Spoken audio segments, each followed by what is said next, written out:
ಕಿರುತೆರೆ ಮೂಲಕ ಎಲ್ಲರನ್ನು ಕೂಡ ರಂಜಿಸಿದಂತ ಒಂದು ನಟಿ ಅಂದ್ರೆ ಅದುವೇ ರಶ್ಮಿ ಪ್ರಭಾಕರ್ ಅವರು. ಸದ್ಯಕ್ಕೆ ಮುದ್ದು ಮಗನ ಆರೈಕೆಯ ಲಾಲನೆ ಪಾಲನೆಯಲ್ಲಿ ಬ್ಯುಸಿ ಆಗಿದ್ದಾರೆ. ತುಂಬಾನೇ ಕ್ಯೂಟ್ ಆಗಿರುವಂತ ಮಗ. ಇನ್ನ ಕೂಡ ಹೆಸರು ರಿವೀಲ್ ಮಾಡಿಲ್ಲ, ಅತಿ ಬೇಗನೆ ಹೆಸರನ್ನ ರಿವೀಲ್ ಮಾಡ್ತಾರೆ. ಬಟ್ ಮಗನನ್ನ ರಿವೀಲ್ ಮಾಡಿದ್ದಾರೆ. ತುಂಬಾ ಮುದ್ದಾಗಿದ್ದಾನೆ ರಶ್ಮಿ ಅವರ ಮಗ.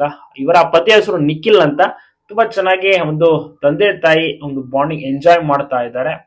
ಸೊ ಅದಕ್ಕೆ ಕಂಪ್ಲೀಟ್ ಆಗಿ ನಟನೆ ಶೂಟಿಂಗ್ ಇಂದ ಬ್ಯುಸಿ ಆಗಿರುವಂತ ರಶ್ಮಿ ಅವರು ಕೆಲವೊಂದಿಷ್ಟು ಮಕ್ಕಳ ಕುರಿತಾಗಿ ಪ್ರಾಡಕ್ಟ್ಸ್, ಬೇಬಿ ಪ್ರಾಡಕ್ಟ್ಸ್ ಜಾಹೀರಾತುಗಳನ್ನೆಲ್ಲ ಮಾಡ್ತಾ ಇದ್ದಾರೆ. ಅದೊಂದು ತುಂಬಾನೇ ಜಾಹೀರಾತುಗಳು ಬರ್ತಾ ಇದೆ. ಸೊ ಅದರಲ್ಲಿ ಬ್ಯುಸಿ ಆಗಿದ್ದಾರೆ. ಸಾಕಷ್ಟು ಅಭಿಮಾನಿಗಳು ಸಹ ಇವರ ಮಗುವನ್ನ ನೋಡಿ ತುಂಬಾನೇ ಖುಷಿ ಪಟ್ಟಿದ್ದಾರೆ. ವಿಶಸ್ ಗಳನ್ನು ಕೂಡ ತಿಳಿಸಿದ್ದಾರೆ.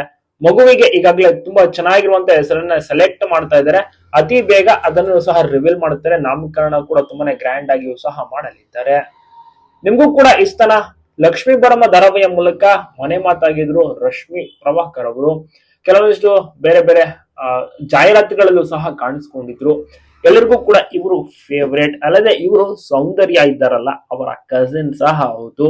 ಒಳ್ಳೆ ಅತ್ಯುತ್ತಮವಾದಂತಹ ನಟಿ ಅಂತ ಹೇಳ್ಬೋದು. ಕೊಟ್ಟಂತ ಪಾತ್ರವನ್ನೆಲ್ಲ ಅಚ್ಚುಕಟ್ಟಾಗಿ ನಿಭಾಯಿಸ್ತಾರೆ.